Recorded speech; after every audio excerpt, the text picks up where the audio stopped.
睇到國內一個有100萬粉絲好出名嘅風水號響度賣水晶，號稱帶上招財進寶旺人緣，呢個就冇錯嘅。但係作為一個命理師傅，將一啲普通商品當法科一樣賣，點解咁樣講？過萬人就有過百萬人嘅個體。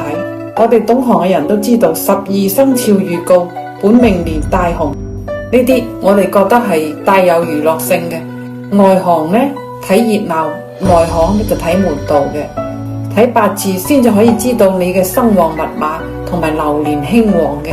更加冇講一啲明星帶貨達人出嚟講水晶，仲帶上咗能量玄學呢啲元素，簡直係誤人子弟。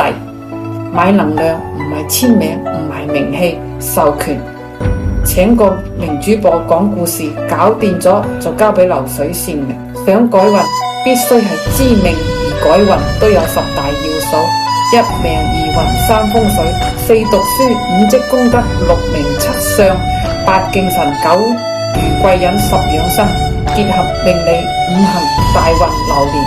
我仲要用4維連接查閱你嘅三生同當下，搞清楚咗先可以做能量水晶嘅匹配。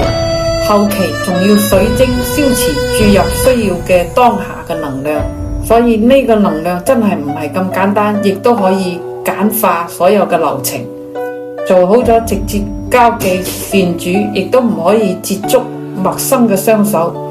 所以要成為一條流水線批量生產嘅，真係唔係咁容易。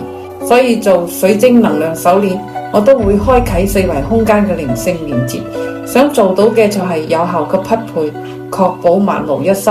所以當大家戴上去覺得有力量去推動，呢個鏈係經過師傅手手啟動、手手封印，亦都只有當事人先能夠體驗到乜嘢先至叫能量水晶。睇住信眾係俾媒體求財求黃精，粉晶黃桃花，米冇火係做唔成飯嘅。所以巧合仲好，一啲學術不精、胡言亂語嘅結果，斷章取義，最後不痛不癢，仲直接懷疑玄學、封建迷信係冇用嘅。你話幾可悲？